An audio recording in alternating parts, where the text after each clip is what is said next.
안녕하세요. 사연 읽어주는 남녀입니다. 오늘도 와주셔서 감사드리며 그럼 오늘의 사연 소개해드리겠습니다. 안녕하세요. 저는 60대 후반인 여성입니다. 여러분, 겨울바다 좋아하시나요? 전 이상하게 여름보다 겨울바다가 더 좋네요. 여름바다가 아무 걱정 없는 청춘 같다면 겨울바다는 꼭 저 같은 중년 같아요. 비바람, 폭풍 후 다 견디고 변함없이 파도치는 모습이 꼭 제 나이의 인생 같네요. 젊어서 어린 아들과 저만 세상에 던져졌을 때 이 바다가 있어 살 수 있었습니다. 시장 한 구석에 작게 시작한 생선가게로 생계를 이어갈 수 있었죠. 아들은 다 커서 의사가 됐지만 전 여전히 장사를 하고 있어요. 시장 상인들은 이제 이웃이 아니라 가족같이 느껴지고요. 사연 채널도 칼국수집 동생이 알려줘서 듣게 됐습니다. 기막힌 사연 듣다 보면 위안도 되고 제 지나온 세월들도 다시 떠오르네요. 지금이야 시장이 제 집 같지만 처음부터 그런 건 아니었어요. 텃세도 있었고 별의별 손님이 다 있어 울 때도 많았죠. 그래도 아들이 있어 버틸 수 있었습니다. 아무리 힘들어도 아들 입에 밥 들어가는 걸 보면 또 기운이 나더라고요. 석훈아, 하루 종일 뭐 했어? 숙제 다 했어? 엄마, 나 오늘 시험 100점 맞았다? 그리고 엄마, 이것도 봐. 상 받았어. 수학 경시대회 대상. 그리고 이건 과학 독후감 최우수상. 아이고, 이게 다 뭐야. 석훈아, 정말 잘했다. 잘했어. 어릴 때부터 공부를 잘했던 아들은 의대를 졸업해 가정의학과 의사가 됐고 지금은 35이 됐어요. 결혼은 아직 안 했습니다.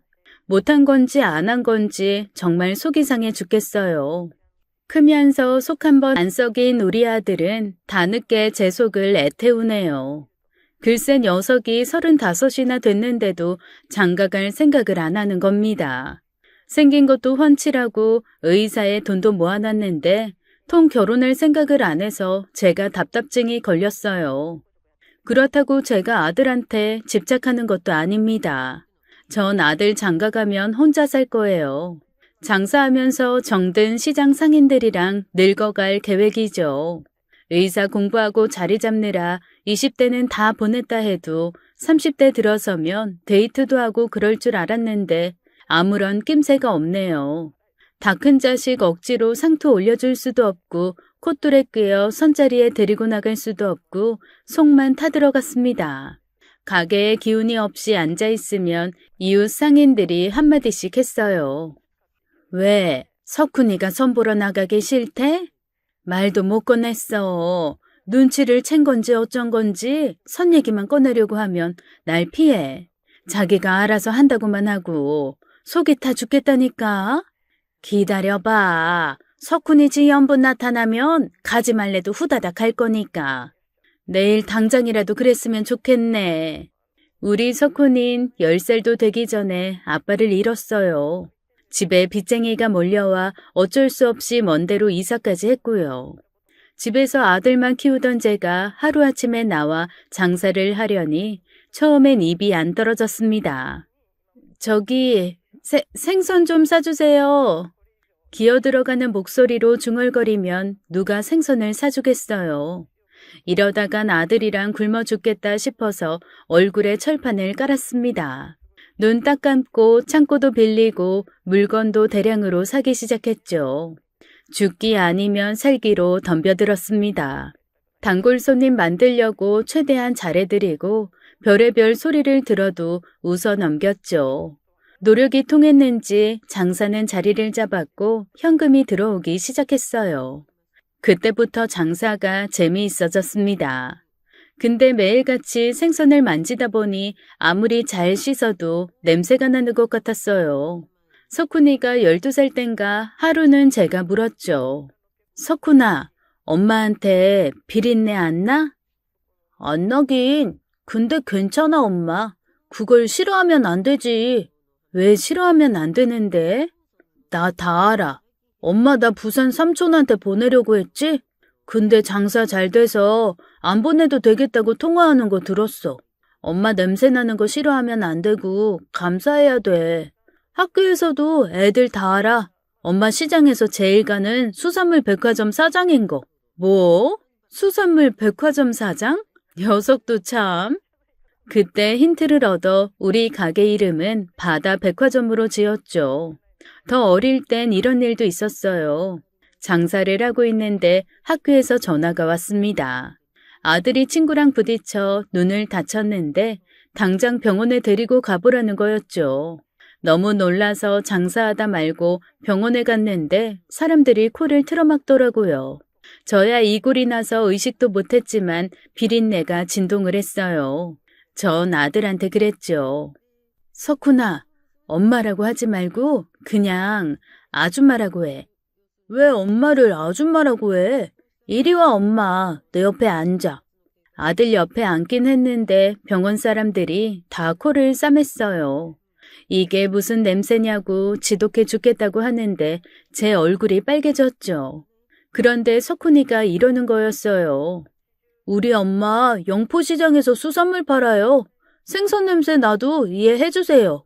그래? 꼬마가 말도 잘하네. 저 꼬마 아니에요. 9살이나 됐어요. 9살 형이구나. 알았어. 이제 들어가서 진료받자. 혼자 몸으로 장사하랴, 애보랴, 살림하랴 정신이 없다가도 아들이 똑부러진 소리라면 정신이 번쩍 들었죠. 게다가 공부까지 잘해서 상이란 상도 다 쓸어오고 학원도 안 보냈는데 늘 1등을 하곤 했습니다. 혼자 키우는 아들이 기특하게 구니 힘들어도 살만했어요. 놀랍게도 아들은 중고등학교 내내 1등만 했습니다. 집안 형편이 넉넉지 못해도 아들 석훈이만 보면 대기업 총수도 안 부러웠죠. 일찌감치 의사가 되고 싶다던 아들은 결국 의대에 합격했습니다. 시장에서 잔치가 벌어졌어요.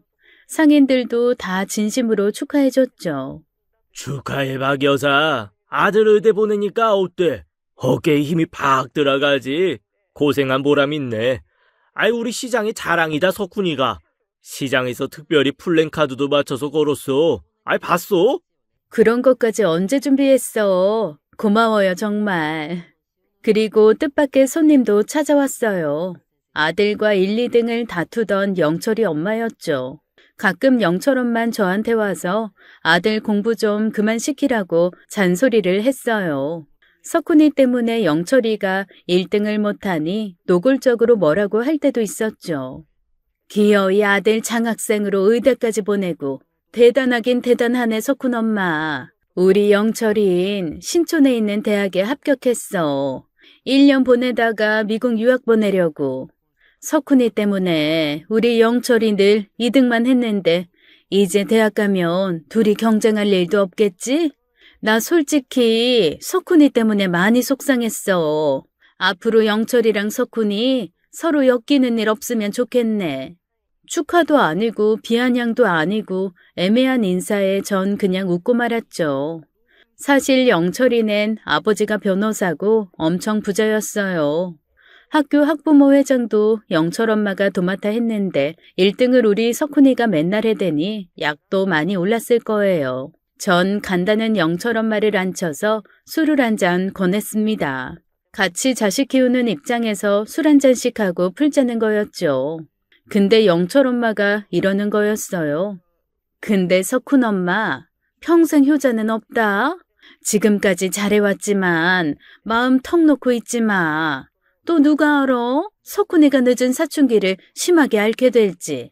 영철 엄만 알 수 없는 얘기를 들어놓고 소주잔을 비웠어요. 그리곤 인사 한마디 없이 자리를 떴습니다. 사춘기란 거 우리 석훈인 정말 없었어요. 다른 애들 공부하다 한 번씩 안 한다고 어깃장 놓고 투정 부릴 때 석훈인 묵묵히 공부만 하던 아이였죠. 그게 한편으론 속상하기도 했어요. 엄마 입장에서 애가 일찍 철든 건 마냥 기뻐할 일만은 아니었습니다. 부모 다 있고 집안 여유 있으면 애가 왜 일찍 철이 들겠어요. 누울 자리 보고 다리 뻗는다고 지가 보기에도 사는 게 어려우니까 어린애 딱지 일찍 떼고 어른처럼 생각하고 행동했던 거였죠. 영철 엄마 말이 딱히 기분 나쁘지만은 않았습니다. 이웃 상인들이 오히려 입을 삐죽거렸죠. 저 옆편네는 부러우면 부럽다고 할 것이지 왜 잔치집에 와서 초를 쳐? 삐딱 구두 신고 모피코트 턱 걸치고 부잣집 마나님인 거 한눈에 알겠구만. 굳이 왜 시장까지 행차하셔서 싫은 소리를 늘어놓는데? 석훈 엄마, 저 옆편네 아들이 만년 2등 했다는 개지? 속상하기도 했을 거야. 갔는데 뭘 뒷얘기를 해. 내가 한 잔 따라줄게. 맛있는 거나 들어. 아들은 장학금 받으며 의대 공부를 했고 가정의학과 의사가 됐어요.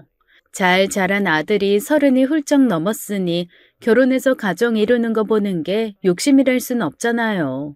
근데 아들은 바윗돌처럼 꿈쩍도 안 했습니다. 선보라고 하면 묵묵부답이고 만나는 아가씨 있냐고 물어보면 자기가 알아서 하겠다고 딱 잘라 말했어요. 결혼 문제만큼은 한겨울 서리발처럼 구니 제 속만 바짝바짝 타들어갔습니다. 누가 청첩장을 주거나 자식 혼사 준비한다는 소식을 들으면 너무 부러웠어요. 며칠 전엔 30살 된 한복집 딸이 결혼을 한다는데 신랑도 동갑이라는 거였죠. 30에 결혼하면 자리 잡고 아기 낳아도 우리 아들 나이가 되고도 남았어요. 숨길 수도 없이 너무 부럽더라고요. 지인들은 저보고 나서보라고 부추겼어요. 하나밖에 없는 아들 총각 귀신 만들 거냐고 해서 정신이 번쩍 들었죠. 절대로 우리 석훈이 노총각 만들 수는 없었습니다. 전 작정하고 아들한테 중매 얘기를 꺼냈어요. 석훈아, 너 올해 35이야. 내일 모레 금방 40 된다. 엄마, 더는 가만 못 있겠다. 네가 의사라고 하니까 선자리가 엄청 들어와. 거절하는 것도 한두 번이지. 여기 사진 좀 볼래? 하나같이 얼마나 곱냐. 다들 집안도 좋고 직업도 좋아. 어때? 한번 만나볼 생각이 있어? 아들한테 안 좋은 소리 들을 각오하고 사진을 들이밀었죠. 그런데 전 뜻밖의 말을 들었습니다. 석훈이가 글쎄 결혼하고 싶은 사람이 있다는 거였어요. 전 기절초풍하게 놀랐습니다. 들어오는 선짜리 다 거절하세요. 저 만나는 여자친구 있어요. 결혼까지 생각하고 있고요. 죄송해요. 그동안 말 못해서. 사정이 있어서 말씀 못 드렸어요. 전 제 귀를 의심했습니다. 아들은 만나는 애인이 있고 결혼까지 생각하고 있었어요. 전 당연히 뛸 듯이 기뻤죠. 있구나. 어쩐지. 이 녀석 왜 여태 말 안 했어? 애인이 있으면 진작 데려오지. 됐어. 그것도 모르고 엄마가 얼마나 마음 졸였는지 알아? 좀 더 확신이 들면 말씀드리려고 했어요. 네가 좋다는 아가씨인데 엄마 마음에 안 들 리가 있겠니? 얼른 아가씨랑 얘기해서 날 잡아. 엄마는 내일이라도 만날 수 있어. 이게 무슨 일이라니? 그 아가씨랑 얼마나 교제했어? 2년 좀 넘었어요. 뭐? 아이고, 입이 아무리 무거워도 그렇지. 슬쩍 눈치라도 줬으면 좋았잖아. 알터니가 쑥 빠진 것 같네. 잘했다, 석훈아. 오래 넘기지 말고 장가 가자. 너무 기뻐서 아들 등을 두드려줬는데 어쩐 일인지 석훈의 표정이 환하지가 않더라고요. 전 쑥스러워서 그런가 보다 하고 넘겼습니다. 그날부터 전 궁금해서 안달이 났어요. 아들이 만나는 아가씨가 너무 궁금해서 일도 손에 안 잡혔죠. 그래도 아들 장가 보낼 생각에 신나기만 했습니다. 2년이나 만났다니 보통 좋아하는 게 아니다 싶었고 당연히 결혼 얘기도 빨리 진행될 줄 알았어요. 그런데 아들은 영 이상하게 굴었어요. 이것저것 물어봐도 대답을 잘 안 하고 언제 만나게 해줄 거냐 물어도 기다려보라고만 했죠. 좋은 사람이라고만 하고 입을 꾹 다물더니 아무 말이 없었습니다. 저만 애 같아서 병이 날 지경이었죠. 석훈이가 왜 저러나 가게에서 곰곰이 생각해봤어요. 아무리 생각해도 답은 딱 하나였습니다. 생선 장사하는 엄마가 창피한 게 아닌가 그런 생각이 들었어요. 여자 집이 너무 부자라 누추한 집안 사정을 보여주기 싫은 것 같았죠. 하도 속이 상해서 친한 분식집 형님한테 속풀이를 했습니다. 그랬더니 형님이 저를 막 혼내더라고요. 아니, 넌 네 아들을 그렇게 몰라? 석훈이가 생전 엄마 부끄럽다고 한 적 있었어?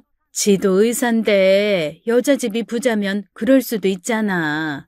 생선 장사 이제라도 그만할까? 그건 너무 성급한 생각이고 한번 그 아가씨를 만나봐. 석훈이가 말 못할 사정에 있을지도 모르잖아. 듣고 보니 맞는 말 같아서 전 기회를 노렸습니다. 어느 날 아들이 샤워를 한다고 욕실로 들어갔어요.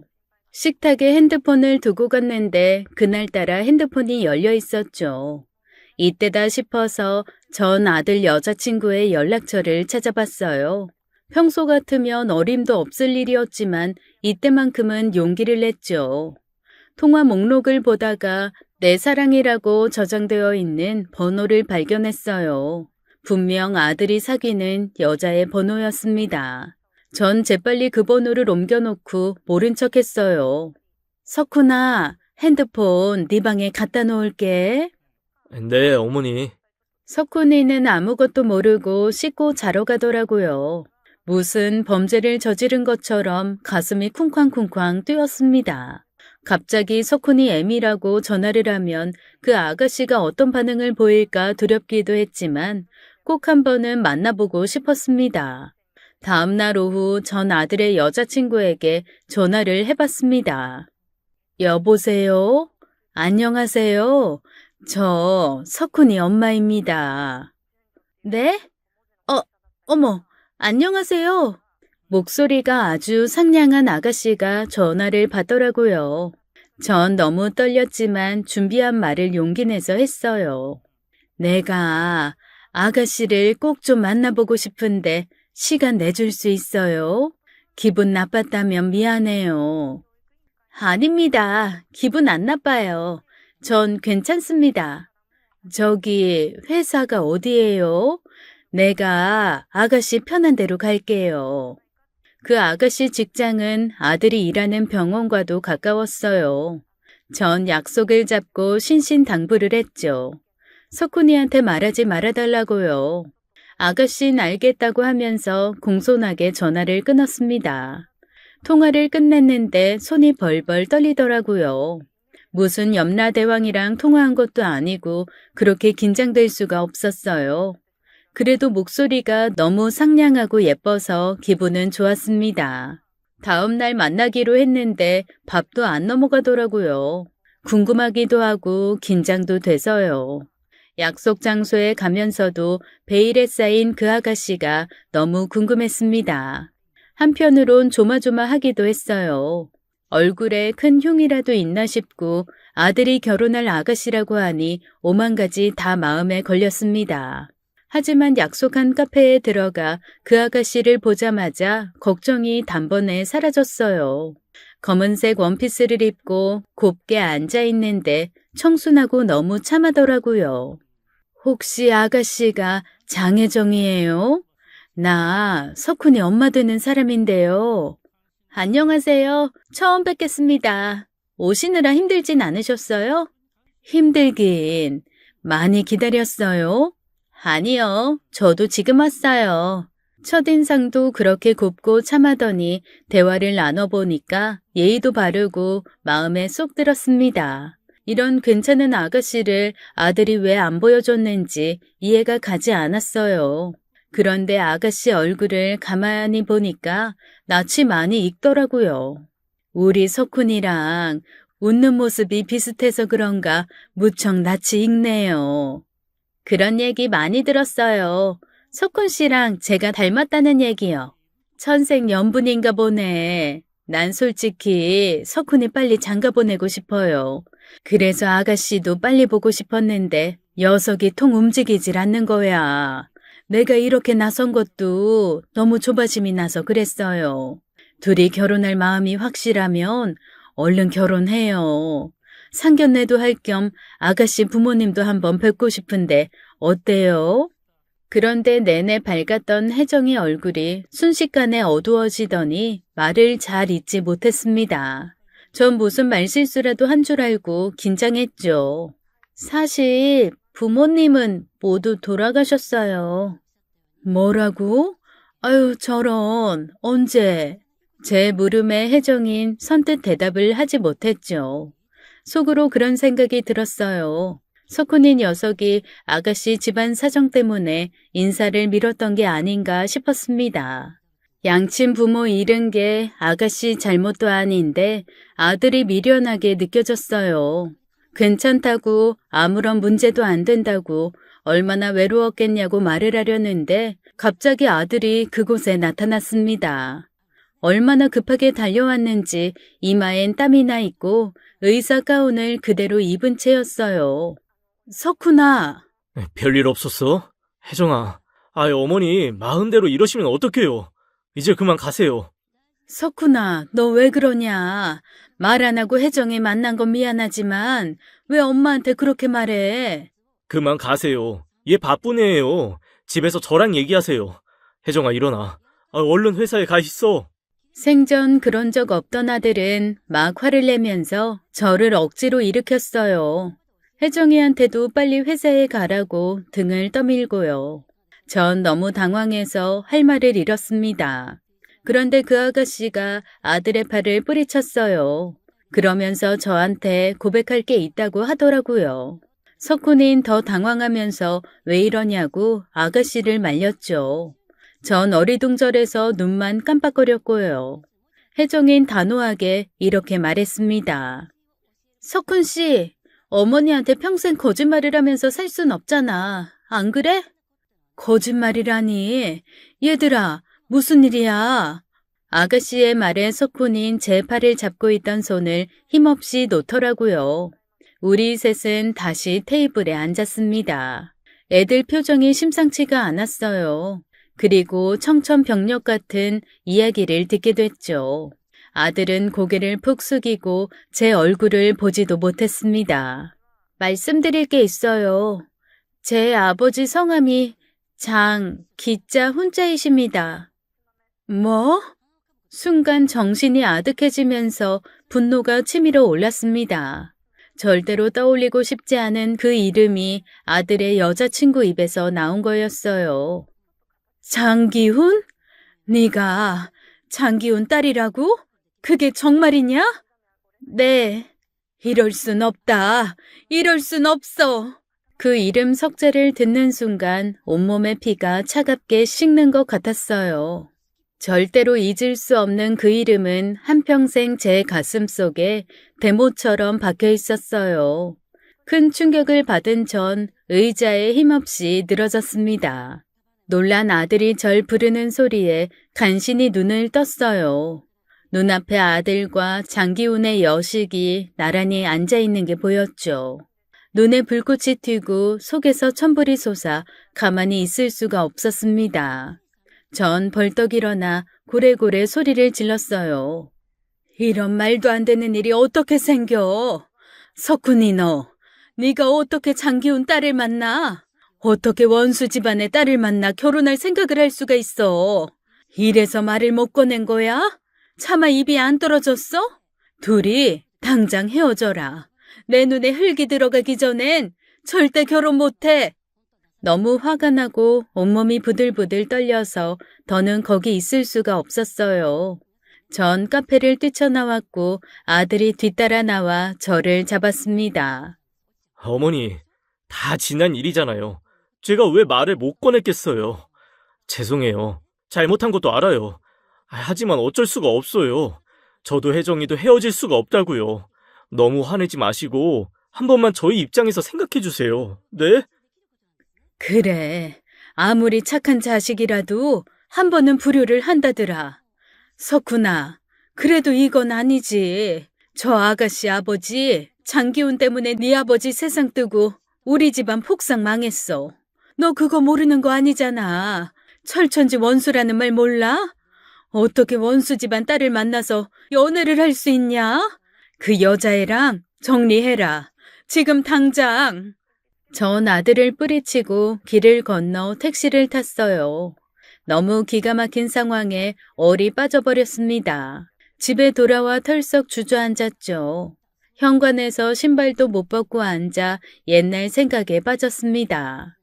장기훈, 그 사람은 우리 집에서 정원이를 봐주던 사람이었어요. 아들이 어렸을 때 저도 사모님 소리 들으며 떵떵거리며 살았습니다. 남편 사업이 잘 돼서 아들 낳고는 세상 부러울 거 없이 살고 있었죠. 넓은 정원 딸린 커다란 2층 집에 일해주는 사람도 많았어요. 남편이 인수업을 했는데 사업 수완이 있어서 한마디로 대박이 난 거였습니다. 그땐 핸드폰 컴퓨터도 없어서 책을 무조건 사서 보던 때였어요. 석훈인 우리 부부의 외동아들이었고 전 남편이 주는 돈으로 사모님 소리 들어가며 호강하며 살고 있었죠. 장기호는 정원 일도 보고 망가진 게 있으면 수리를 도맡아 했어요. 그러던 어느 날 집에 불이 났습니다. 원인을 알 수 없는 화재였고 모두가 잠든 한밤중에 일어났죠. 번지는 불과 지독한 연기에 사람들이 뛰쳐나오고 난리가 났을 때 장기훈이 안방 금고에 있었던 현금과 금덩어리 보석을 모두 들고 달아났어요. 경찰에 신고도 해봤지만 이미 잠적해서 잡을 수도 없었죠. 남편은 은행도 못 믿어 많은 현금을 집에 두고 있었어요. 이 일로 남편은 큰 충격을 받아 쓰러졌고 뇌경색으로 결국 사망에 이르게 됐죠. 남편이 없으니 사업도 경영이 안 돼서 결국엔 망했고요. 전 그렇게 빈털터리가 됐고 먹고 살기 위해 타지에서 생선 장사를 시작한 거였습니다. 우리 석훈인 6살 때부터 아빠를 부를 수 없었어요. 전 눈물로 생선을 다듬어야 했고요.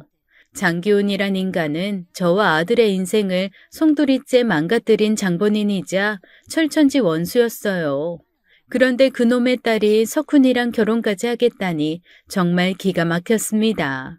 전생에 무슨 악연을 진 건지 재산도 모자라 이젠 아들까지 빼앗으려 하는지 믿을 수가 없었어요.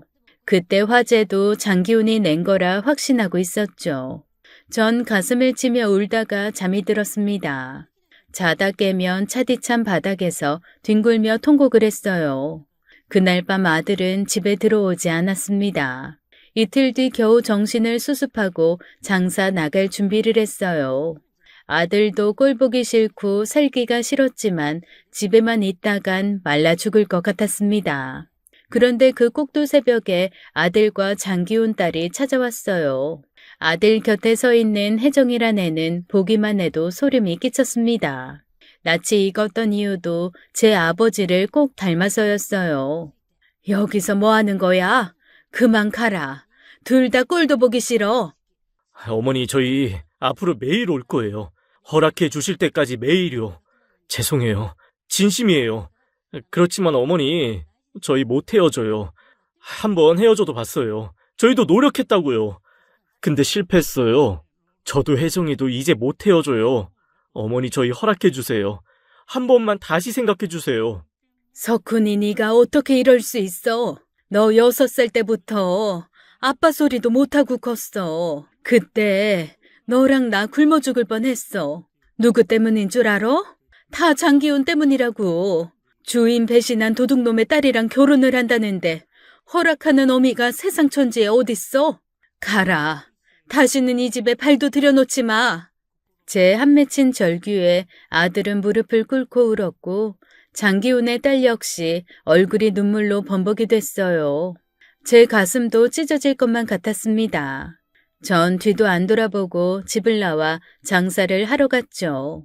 꽝꽝 언 고등어 상자를 바닥에 패대기 치는데도 분이 안 풀렸어요. 아들이 그저 모질이 같고 장기훈 딸은 상여우 같았습니다. 원통하고 분해서 물 한 모금 시원하게 넘길 수가 없었죠. 애들은 서로 약속을 했는지 매일 새벽 저희 집에 찾아왔어요. 무시도 해보고 괜한 짓 하지 말라고 악도 써보고 별짓을 다 했는데도 애들은 포기하지 않았습니다. 하루는 시장에 있다가 분통이 터져서 아들 병원에 찾아갔어요. 헐레벌떡 나온 아들을 붙잡고 물었죠. 모르고 만났어도 두 집안 악연인 거 알았으면 헤어져야지. 일을 이 지경까지 끌고 와? 세상에 여자가 걔 하나야?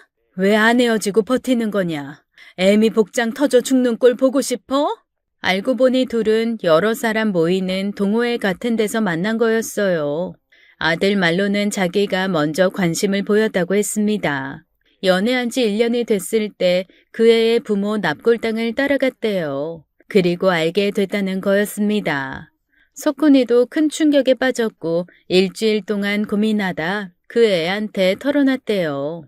다 털어놨어요, 제가. 하나도 남김없이 혜정이한테 다 말했다고요. 전화기나 충격이 얼마나 컸는지 아세요? 그리고 헤어졌어요. 1년 동안. 우리 정말로 헤어졌다고요.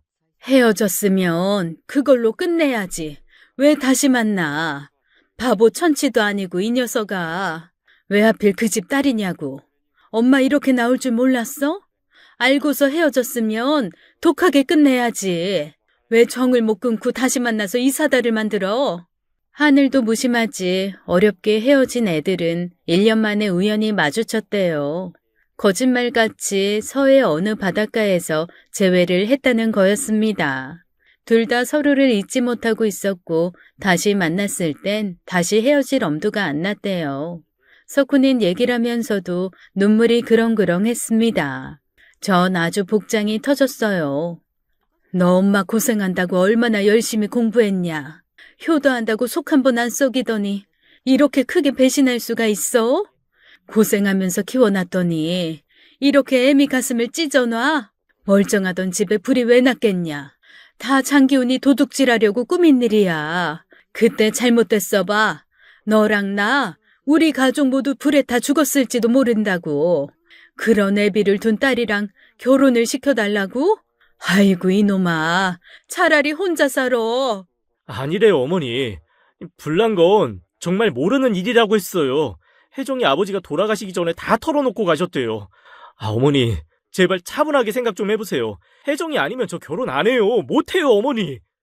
아니 이 녀석이 이젠 그 여자의 말만 듣고 애미 속을 뒤집어? 그래 너 결혼하지 말고 부모 자식 인연도 끊고 각자 모른 척하고 살자. 그래야 속이 시원하겠어? 너 같은 불효자식이 어딨냐 세상에. 내가 이런 꼴 보자고 널 죽자사자 키운 줄 알아?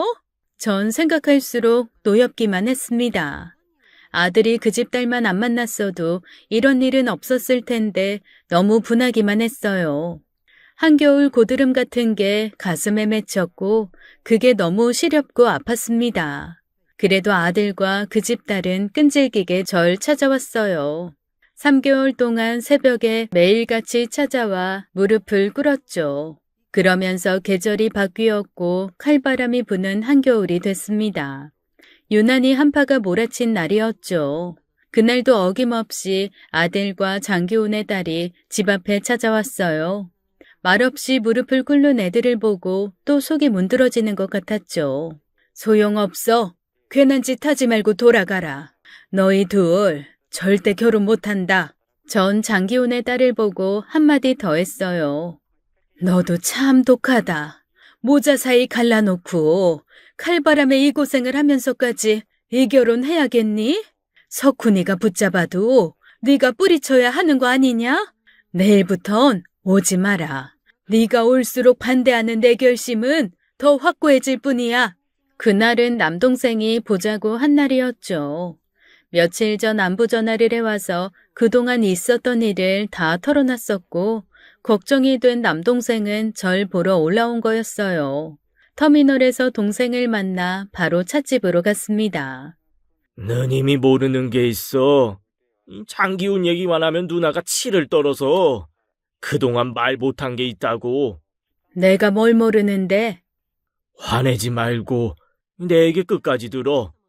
평창 농짐에 불났던 날 장기훈이 금고만 털고 간 게 아니야. 금고가 있던 창고에 석훈이도 있었어. 뭐? 석훈이가 거기 있었어? 전혀 모르고 있던 얘기였고 전 기절하게 놀랐어요. 동생은 굳은 얼굴로 말을 이어갔습니다. 나 제대하고 누나 집에 놀러 갔던 날이었잖아. 불이 나서 다들 정신없을 때 이 장기훈이 석훈이를 업고 나왔었어. 내가 분명히 기억하고 있다고. 석훈이 네가 업고 나온 거 아니었어? 내가 같이 잠들긴 했는데 깨보니까 옆에 없었어. 석훈이 잤다가 연기에 질식할 것 같아서 나왔는데 장기훈이 애를 업고 나오더니 사라진 거야. 금고 털어간 건 나중에 알게 됐지. 그러니까 누나. 잠깐만 가만히 있어봐. 석훈이를 그럼 장씨가 구해준 거란 말이야? 그래 맞아. 넌 그 얘기를 왜 지금에서야 하는데? 그땐 당연한 일이라고 생각했어. 또 그 다음날 좀 정신이 없었어. 화재로 누나 집은 엉망이 됐지. 금고는 싹 도둑 맞았지. 충격받아 매형도 쓰러지고. 장기훈을 두둔할 상황이 아니었잖아. 근데 누나, 나도 나이 들고 시간이 지날수록 이건 아니라는 생각이 들어. 뭐가 아니야? 예전에 매형이 장씨한테 얼마나 심하게 대했어. 아주 못살게 굴었잖아. 누나도 그건 인정할 거야. 장씨도 가장이었어. 자식도 있고 아내도 있었는데 월급도 쥐꼬리만큼 줬잖아. 노비라도 되는 것처럼 막 천대하고. 그랬어 안 그랬어? 부정은 못하겠다. 네 매형 그런 쪽으론 인정이 없었으니까. 솔직히 이 나이 되니까 장씨가 이해가 돼. 오죽하면 그랬겠어. 그러니까 누나도 애들한테 너무 모질게 굴지 마. 매형은 잘했어. 또 장기훈은 석훈이 생명을 구해준 사람이라고. 그래도 남의 재산을 다 갖고 도망가면 돼? 그런 짓까지 하면 안 되지. 우리 석훈이만 구해줬으면 철천지 원수가 됐겠니? 모든 일엔 책임이 따르는 거야. 말은 그렇게 해도 전 큰 충격을 받았습니다. 장 씨가 석훈을 구해줬다는 사실은 전혀 모르고 있었어요. 일이 바쁜 동생은 터미널에서 버스를 타고 내려갔고 전 집으로 갔습니다. 불이 난 평창동 집엔 안방에 비밀스럽게 딸린 작은 방이 하나 있었어요. 거기엔 금고도 있었고 남편의 간식인 꿀과 곶감도 있었죠. 석훈인 5살이었고 남편은 종종 아들한테 곶감을 꺼내주곤 했었습니다. 우리 부부가 잠든 사이 석훈인 몰래 그 방에 들어간 거였고 몰래 곶감을 꺼내 먹다가 잠이 든 거였어요. 화재를 피해 모두 집 밖으로 나올 때 장 씨는 금고방으로 들어갔고 거기서 잠든 석훈이를 발견하곤 마당에 업고 나왔던 거였습니다. 한마디로 장기훈은 재산을 훔쳐 달아난 도둑이기도 하지만 아들을 구해준 은인이기도 했어요. 머리가 어지럽고 속이 울렁거렸죠. 이 노릇을 어떻게 하나 몰랐던 진실에 화를 내고 집에 왔지만 저도 느끼는 바가 있었습니다. 사실 남편은 그렇게 좋은 사람은 아니었어요. 소위 술 좋아하는 한량이었고 돈 좀 잘 번다고 집안일 해주는 사람들에게도 막 대했죠. 제발 그러지 말라고 아무리 잔소리를 해도 소용없었습니다. 여보, 자꾸 왜 그래요? 월급도 적게 주면서 왜 자꾸 부려먹고 막 대해요? 제발 그러지 좀 말아요. 그 업보 다 돌아온다고요. 아빠, 한 세상 떵떵거리고 잘 살다 가면 그만이지 무슨 놈의 업보. 얼마나 돈 벌기 좋은 세상인데 남의 밑에서 일을 하고 있어. 다 능력껏 사는 거야. 싫으면 우리 집 나가면 되지 누가 붙잡는데? 그래도 때 되면 월급도 올려주고 연말이나 명절엔 보상도 해줘야지. 입 싹 씻는 거 나 민망해서 더는 못해요. 어디 딴 나라 사람이에요? 지난 추석 명절엔 일하는 사람들 내가 따로 보너스 챙겨줬다고요. 뭐? 이 여편네가 돈이 남아도나? 다음부터 절대 그런 쓸데없는 짓 하지 마. 상의도 없이 그게 무슨 짓이야? 다음 달 월급에서 그 돈 까고 줘. 알았어? 모진 남편은 특히 장 씨한테 더 심하게 굴었습니다. 장 씨가 어렵게 사는 건 모두가 알고 있었어요. 지인이 사정이 딱한 사람이니 부잣집에서 거둬달라고 해서 데리고 있었고요. 딸이 하나 있는데 아내가 출산 후 몸이 자주 아프다고 했어요. 사정이 좋지 않으니 가부를 해달라고 한 적도 있었고요. 월급이 워낙 적었기 때문에 저도 가끔 남편 몰래 월급을 땡겨주기도 했습니다. 남편은 집에서나 회사에서나 왕처럼 굴었어요. 본인도 어려웠던 시절이 있었으면서 유세가 대단했죠.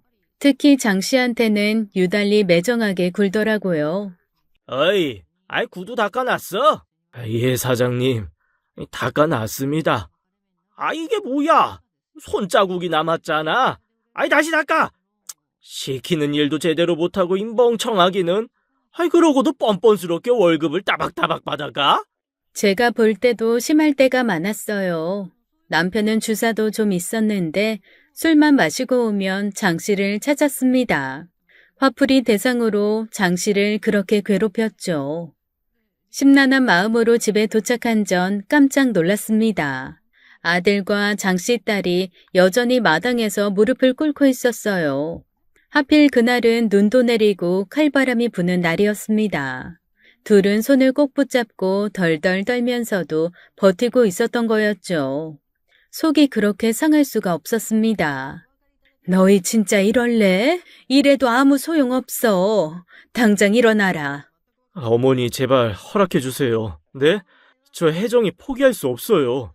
이 녀석아, 내가 이 말까지 해야겠어? 선택해. 얘야, 네 엄마야. 그런 말이 어디 있어요? 네가 끝까지 얘 포기 못한다면 엄마하고는 영 끊어라. 너 아버지 없이 자라는 거 보면서 엄마 속이 새카맣게 다 탔어, 이 녀석아. 근데 어디 여자가 없어서 장기훈이 여식을 데려와? 세상에 이런 불효가 어딨냐? 네가 이럴 줄은 몰랐다. 내 아들 석훈이가 이럴 줄은 정말 몰랐어. 저도 어쩔 수 없어요. 저희 못 헤어진다고요. 아버지 그렇게 되신 건 저도 마음 아파요. 근데 어머니, 저랑 혜정이가 잘못한 거 없잖아요. 어머니 아들로 그분 딸로 태어난 것 뿐이잖아요. 저희 다른 사람과는 결혼 못해요. 어머니, 어른이시잖아요. 이번 한 번만 허락해주세요. 제가 언제 어머니 말 거역한 적 있어요? 어머니 부탁이에요. 아들은 제 손을 잡았지만 전 매정하게 뿌리쳤어요. 그걸 본 혜정이가 제 종아리를 잡고 엎드려 매달렸습니다. 울면서 자기가 대신 사죄드린다고 한평생 마음의 빚 잊지 않겠다며 절 설득했어요. 제가 잘할게요. 평생 속죄하는 마음으로 살게요, 어머니. 석훈 씨랑 저 헤어질 수가 없어요. 결혼 허락해 주시면 아버지 몫까지 속죄하는 마음으로 살게요. 제발 저희 결혼 허락해 주세요. 네, 어머니. 누가 네 어머니냐? 조용하던 집에 평지풍파 일으켜놓고 그렇게 좋던 모자 사이 하루아침에 갈라놓고 너도 참 뻔뻔도 하다. 결혼? 어디 해봐라. 대신 내 허락받을 생각까지 하지 마. 어디 그런 욕심을 부려? 지구 끝에 가서 결혼을 하든 약혼을 하든 니들 마음대로 해. 나는 모르는 일이니까. 혜정이마저 뿌리치고 집 안으로 들어가려고 하는데 갑자기 비명소리가 들렸어요. 석훈 씨, 왜 그래? 정신 좀 차려봐. 돌아보니 석훈이가 쓰러져 있었습니다. 얼굴이 창백해져 있었고 열이 펄펄 끓고 있었어요. 아픈 몸으로 그 추운 날 밖에 몇 시간씩 벌을 서고 있던 거였어요. 전 급하게 구급차를 불렀고 아들은 응급실로 실려갔죠. 손발이 벌벌 떨리고 심장이 터질 것 같았습니다. 내가 무슨 짓을 한 건지 아들이 이대로 잘못되면 어떻게 하나 눈앞이 캄캄했어요. 다행히 석훈이는 조치를 받고 깨어났고 큰 이상은 없다는 얘기를 들었죠. 전 혜정이한테 돌아가라고 했습니다. 이제 가라. 석훈이도 깨어났고 나도 피곤해. 너도 집에 가서 잘 생각해봐. 둘이 이러는 게 잘하는 짓인지. 하지만 혜정이는 석훈이 곁을 떠나지 않았어요. 울고불고 하면서 곁에만 있게 해달라고 회복하는 거 보고 가겠다고 해서 두 손 두 발 다 들었습니다. 응급실을 나오는데 머리가 어지럽고 쓰러질 것 같았어요. 그날 하루 연달아 큰 충격을 받아서인지 몸이 말이 아니었죠. 언제 뒤따라 나왔는지 혜정이가 절 부축해 주더군요. 입이 바짝바짝 마르고 눈앞이 어지러웠습니다. 전 어쩔 수 없이 택시를 타고 집으로 향했어요. 두근거리는 심장을 가라앉히려 약을 먹고 한숨 돌려야 했죠. 남동생한테 들은 얘기와 아파서 쓰러진 아들 생각, 울고불며 아들을 감싸 안던 혜정이가 떠올랐습니다. 그냥 눈물이 흘렀어요. 한동안 잊고 살았는데 그날은 남편이 원망스럽기만 했습니다. 그러게, 내가 뭘 했어요? 사람한테 잘하라고 했잖아요. 장 씨랑 그런 일만 없었어도 애들이 왜 이런 고생을 해요? 내가 죽도록 반대할 일도 없을 거 아니에요. 하늘에서 다 보고 있어요? 일을 어쩔 거예요? 나는 이제 어떻게 하냐고요? 울고 있는데 남동생에게 전화가 왔어요. 제가 사정 얘기를 하니까 혀를 차더라고요. 자식 이기는 부모 세상 천지 못 봤다고 저한테 고집 그만 부리라고 했습니다. 이 석훈이가 지금껏 효도했으면 됐지. 무슨 욕심을 더 부려. 걔가 어릴 때부터 뭐 사달라고 비싼 거 내놓으라고 누나 힘들게 한 적 있어? 차라리 그게 낫겠다. 그런 거면 빚을 져서라도 사주겠어. 누님도 참 딱하오. 시간이 그렇게 많이 지났는데 용서가 안 돼. 막말로 장기훈이 매형을 어떻게 하기라도 했어.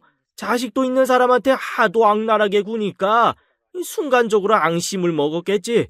그리고 석훈이 생명을 구해줬는데 아직도 마음이 안 돌아서 하나밖에 없는 아들 응급실에 실려가는 것 보고도 이래. 한치 건너 두치라고. 네 자식이 그래봐라. 마음이 쉽게 돌아서나. 20년 넘게 원망하며 살았던 집안이야. 그런 집 딸을 며느리로 들이는 게 넌 쉽겠어? 고집도 적당히 부리셔. 이러다 그 둘이 잠적이라도 하면 이 누님은 살 수 있겠어? 내 말이 심하다고 하지 말고 이 마음 돌려. 아예 얼른 병원에 나가. 결혼은 반대하면서 그 아가씨 밤새도록 석훈이 간호하게 둘 거야. 전 몸을 다시 추스르고 택시를 탔습니다. 화를 내는 동생이 야속하지도 않았어요. 뒤집어 생각해보면 동생 말이 다 맞았어요. 장 씨는 어떻게 보면 원수가 아니라 우리 석훈이 생명을 구해준 생명의 은인이었죠. 하지만 너무 오랜 세월 원망하며 살다 보니 생각을 한꺼번에 뒤집기가 어려웠어요. 아들은 병실로 올라가 있었습니다. 슬쩍 들여다보니 아들은 잠들어 있었고 혜정인 보호자 의자에 앉아 침대에 엎드려 자고 있었죠. 마음고생을 심하게 해선지 혜정이 얼굴도 말이 아니었어요. 볼이 쑥 꺼진 게 초췌해 보였죠. 그런 와중에도 둘은 손을 꼭 잡고 있었어요. 그 모습에 코끝이 시큰해지면서 눈물이 왈칵 쏟아졌습니다. 저도 모르게 마음이 누그러지면서 둘 다 애처롭다는 생각만 들었어요. 누가 이 아이들한테 돌을 던질 수 있을까요? 석훈이도 혜정이도 서로를 사랑한 죄밖에 없는데요. 전 연신 눈물을 닦으며 생각했죠. 연분이란 건 따로 있다는데 이 아이들이 아닐까 싶었습니다. 저도 드라마 많이 봤지만 부모들이 결혼 반대하는 장면 나올 때마다 그랬어요. 어른들이 좀 양보하지. 무슨 고집을 저렇게 부리나? 철없는 애들이 그럴 수도 있지. 젊은 애들 속을 어지간히도 썩인다고 속 편하게 생각했어요. 그런데 제가 그러고 있었습니다. 유명한 영화가 떠올랐습니다. 로미오와 줄리엣에서 젊은 청춘들이 꽃도 못 피워보고 죽었잖아요. 그건 비극으로 끝났지만 제 아들이 사랑하는 여자가 그래선 안 되는 일이었죠. 잠든 혜정이의 얼굴에 장 씨의 모습이 아른거렸습니다. 불길과 연기 속에서 우리 석훈이를 안고 나오는 장 씨의 모습이 눈에 그려졌어요. 만약 그때 석훈이가 잘못됐었다면 전 어떻게 됐을까요? 상상도 하기 싫었습니다. 전 조용히 병실을 나갔어요. 복도에서 한바탕 눈물을 쏟고 마음을 진정시켜야 했습니다. 그런 뒤 다시 병실로 돌아가 혜정이의 옆에 앉았어요. 그 아이는 제 인기척에 눈을 뜨더라고요. 혜정아, 깼니? 내가 할 말이 있다. 잠깐 좀 나와볼래? 그 앤 말없이 따라 나오면서 고개를 푹 숙이더라고요. 이제 가라고 할 줄 알았던 것 같아요. 벌써부터 그 앤 어깨를 들썩이고 있었죠. 울지 마라. 내가 잘못했다. 혜정아, 우리 석훈이랑 결혼해. 내가 허락하마. 네? 지금 뭐라고 하셨어요? 결혼해 둘이. 내가 어리석었다. 이렇게 좋아하는 둘을 억지로 갈라놓으려고 했어. 석훈이 퇴원하고 몸 회복하는 대로 결혼 준비하자. 그동안 마음고생 많이 했지? 미안하다. 이건 내 진심이야. 전 혜정이 손을 꼭 잡았어요. 그 아이 놀란 표정으로 울기만 했습니다. 지금까지 한 고생이 있으니 믿기지가 않았을 거예요. 내가 너희 결혼 반대한 건 순전히 내 한 때문인 것 같구나. 얼마 전에 알게 됐어. 평창동 집에 불이 났던 날 네 아버지가 우리 석훈이를 안고 나왔다는 걸. 다 지난 일 잘잘못 따지면서 고집 부린 거 사과하마. 오히려 고맙다는 말을 하고 싶구나. 네 아버진 석훈이 생명의 은인이야. 둘이 결혼해서 잘 살아. 내가 할 말은 이게 다야. 전 혜정이에게 제가 끼고 있던 금가락지를 껴줬습니다. 그 아이 손가락의 가락지는 너무 커서 빙글빙글 돌아갔어요. 손가락이 이게 뭐냐? 잘 먹고 살 좀 쪄야겠다. 어머니, 저 믿기지가 않아요. 정말 허락해 주시는 거예요? 전 고개를 끄덕이며 혜정이를 꼭 안아줬어요. 금가락지는 저도 시어머니한테 받은 거였습니다. 며느리 생기면 주려고 했던 반지인데 지금껏 간직하고 있었어요. 늘 끼고 있었기 때문에 집에 큰 불이 났을 때도 유일하게 잃어버리지 않고 있었죠. 혜정인 반지를 보고 울다가 웃다가 하더라고요. 이 아이가 웃는 건 그때 처음 봤어요. 눈물 범벅인 얼굴로 활짝 웃는데 세상에 선녀처럼 예뻤습니다. 늘 울리기만 했던 게 미안할 정도였어요. 다음 날 아침 눈을 뜬 아들이 저를 보더니 혜정이 어디 갔냐고 묻더라고요. 전 어젯밤에 있었던 일을 얘기해 줬습니다. 심각한 얼굴로 듣던 아들의 얼굴에 화색이 돌았어요. 정말요? 정말요, 어머니? 허락해 주시는 거예요? 그렇다니까. 둘이 결혼해서 알콩달콩 잘 살아. 엄마는 더 바라는 것도 없어. 어머니 고맙습니다. 고맙습니다, 어머니. 아들은 벌떡 일어나 저를 얼싸 안았어요. 석훈이의 밝은 얼굴을 본 게 언젠지 기억도 나지 않았는데 간만에 기뻐하는 모습을 보니 제 마음도 후련하고 아주 개운했어요. 진작 허락해줬으면 좋았을 텐데 제 마음이 일찍 돌아서지 않은 게 미안할 뿐이었습니다. 아들은 그날 당장 퇴원했고 혜정이를 만나러 나간다고 했어요. 보나마나 둘이 펑펑 울게 뻔했습니다. 전 손수건을 챙겨주면서 말했어요. 혜정이 너무 울리지 말고 보양식이라도 사주라고요. 너무 말라서 걱정이라고 밥 먹이게 언제든 데리고 오라고 하니까 아들이 절 덥석 안았어요. 이제 우리 어머니답네. 그동안 내가 얼마나 속상했는지 알아요? 너만 그런 줄 아냐? 나야말로 집 나간 아들이 돌아온 것 같네. 저흰 모처럼 마주보고 행복하게 웃었습니다. 그날 이후 모든 게 빠르게 진행됐죠. 결혼 날짜도 잡고 식장도 일사천리로 잡더니 집을 보러 다니자면서 저를 그렇게 불러내는 거였어요. 전 둘이 알아서 하라고 했지만 혜정이가 절 가만히 두지 않았습니다. 친정 엄마도 안 계신데 혼자 결혼 준비하려니 허전하고 서럽다면서 도와달라고 하는 거였어요. 전 예비 며느리와 함께 부엌 살림도 사러 다니고 이것저것 구경 다니면서 데이트도 많이 했죠. 꼭 딸이 하나 생긴 것처럼 너무 좋더라고요. 전 며느리가 될 아이에게 해주고 싶은 걸 마음껏 해줬습니다. 그동안 안 쓰고 모은 돈으로 화장품부터 폐물까지 모자람 없이 해줬어요. 혜정이 너무 과분하다고 했지만 사실 해주고 싶은 건 더 많았습니다. 내가 그랬잖니. 돌아가신 사돈 어른이 석훈이 생명의 은인이라고. 그동안 갚아야 할 거 지금 갚는 거야. 아무 소리 말고 받아라. 마음 같아선 더 해주고 싶어. 어머니 아니에요. 지금까지 해주신 것만 해도 충분해요. 아니 넘쳐요. 정말 고맙습니다.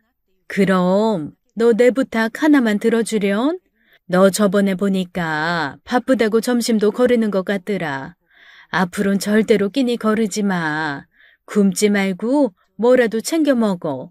그러다 개미어리도 없어지겠다. 건강이 제일 중요해. 알았지? 애들은 집에 자주 왔어요. 아들과 둘만 있던 밥상에 혜정이까지 있으니까 더 푸근하고 좋더라고요. 하루는 애들 보내고 설거지를 하는데 그런 생각이 들었어요. 남편이 망한 건 자업자득이란 생각이 들더군요.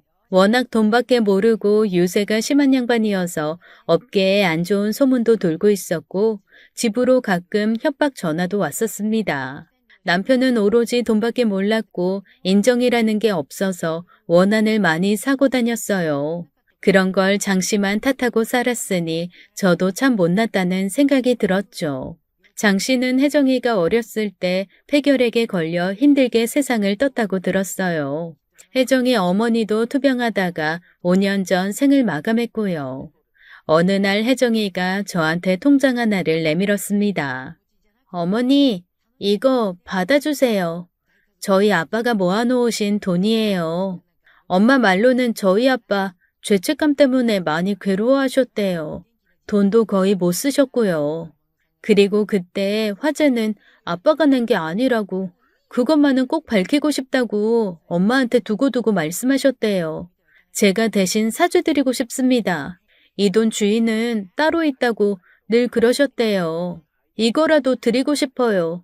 어머님이 저희 결혼 허락해 주신 거 정말 어려운 결정이라는 거 저 잘 알고 있어요. 제가 잘할게요, 어머니. 통장에는 3억이라는 돈이 들어있었고 정말 깜짝 놀랐습니다. 전 혜정이한테 이런 얘기를 한 적이 있어요. 제 선에서 집안 사이의 악연을 끊겠다고요. 그런데 그 악연은 이미 끊어진 거나 마찬가지였습니다. 전 혜정이의 마음이 너무 고마웠고 한편으로는 감동했어요. 전 그 통장을 다시 혜정이한테 돌려줬습니다. 이거 난 필요 없다. 사돈 어른이 우리 집에 진 빚은 없어. 우리 석훈이 구해준 걸로 다 하셨다. 말했다시피 석훈이 아버지가 잘못을 많이 했어. 그건 내가 대신 사과하마. 우리 이걸로 과거의 일은 다 잊고 새 출발하는 게 어떻겠니? 좋은 것만 보고 좋은 생각만 하면서 한 가족으로 행복하게 살자꾸나. 혜정이와 전 부둥켜 안고 마지막으로 실컷 울었습니다. 그로부터 3개월 후 아들과 혜정인 하객들의 큰 축복 속에 행복한 결혼식을 올렸어요. 제 아들 며느리라서가 아니라 그 둘은 하늘에서 맺어준 인연이 꼭 맞았습니다. 어찌나 예쁘고 멋있던지 보는 사람 모두가 감탄을 했죠. 둘이 척 봐도 천생연분이구만. 난 저렇게 예쁜 신부는 또 처음이네. 석훈이야 워낙 멋있고. 아이 박 여사 울어? 울긴 누가 운다 그래? 이런 날 울어도 뭘 할 사람 아무도 없어. 아이 실컷 울라고. 기뻐서 우는 건 괜찮아. 결혼식은 성황리에 끝났습니다. 사실 기쁜 일은 하나 더 있었어요. 우리 며느리는 뱃속에 새 생명을 잉태하고 있었죠. 태명도 행복이라고 지었더라고요. 아들 내외는 가까운 제주도로 신혼여행을 갔고 전 홀가분함과 섭섭함을 동시에 느끼며 숨가쁘게 준비해온 혼사를 마무리 지었습니다. 로미오와 줄리엣이 될 뻔한 아들과 며느린 행복한 이야기의 주인공이 됐네요. 전 제 바람대로 시장에서 장사 열심히 해가며 태어날 손주를 기다릴 생각입니다. 생각만 해도 너무 흐뭇하네요. 고생 끝에 낙이 온다는 말 제가 경험하고 있습니다. 제 사연은 여기까지예요. 긴 이야기 들어주셔서 감사합니다. 오늘도 끝까지 함께 해주신 여러분 감사드리며 저희는 다음 사연으로 돌아오겠습니다. 감사합니다.